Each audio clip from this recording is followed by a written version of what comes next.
They say it takes a village to raise a child. But what they never say is what it takes to bury one. Not with shovels or stone, but with silence.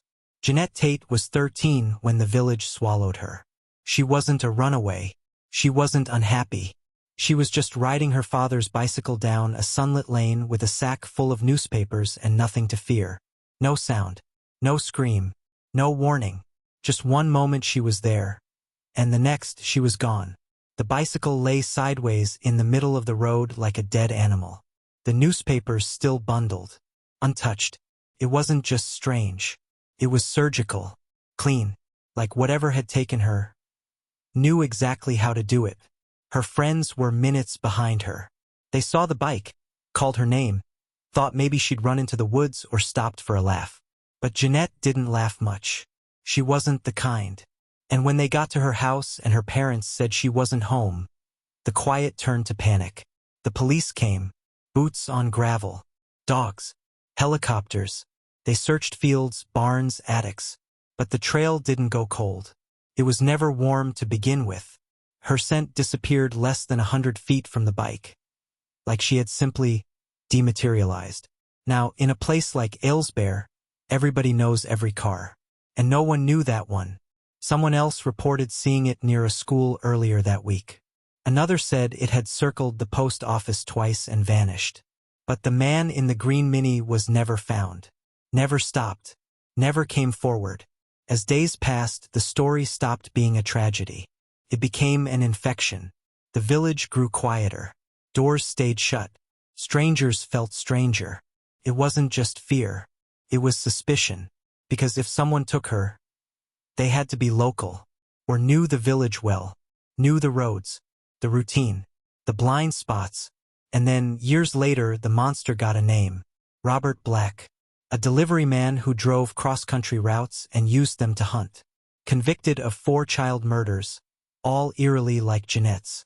Same age range, same MO, same cold precision.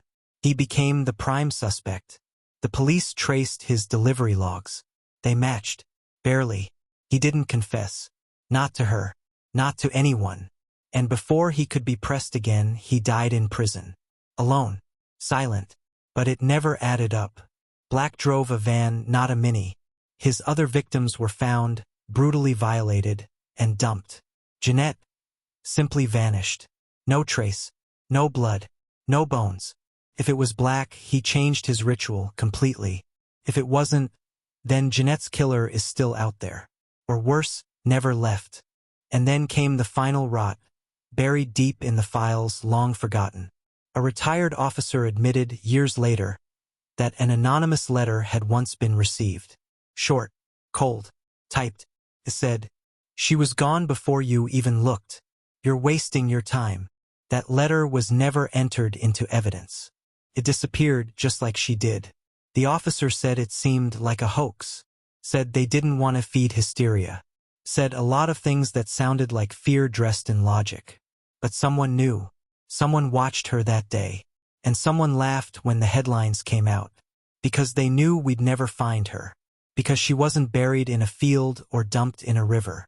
She was buried in forgetfulness. In time. In small-town shame. Because the truly terrifying thing is this. What if it wasn't a stranger in a car? What if it wasn't a predator from outside? What if it was someone who helped search for her? Someone who brought food to the family? Someone who held the mother's hand and said, "We'll find her." What if the man in the green Mini didn't come into the village? What if he came from it? Because Genette didn't scream. There were no signs of panic. That means she either didn't have time, or she wasn't afraid of him. And that's the horror that stays. Not the crime, not the disappearance, but the idea that the face that took her was one she trusted.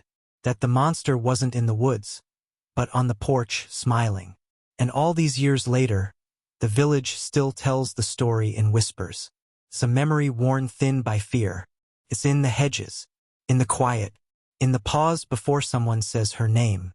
The bicycle is long gone. Her parents are old now.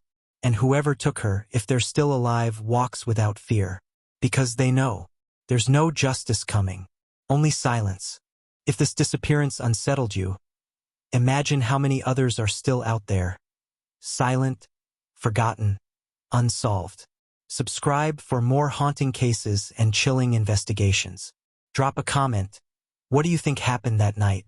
Turn on notifications because the next mystery might be even closer than you think.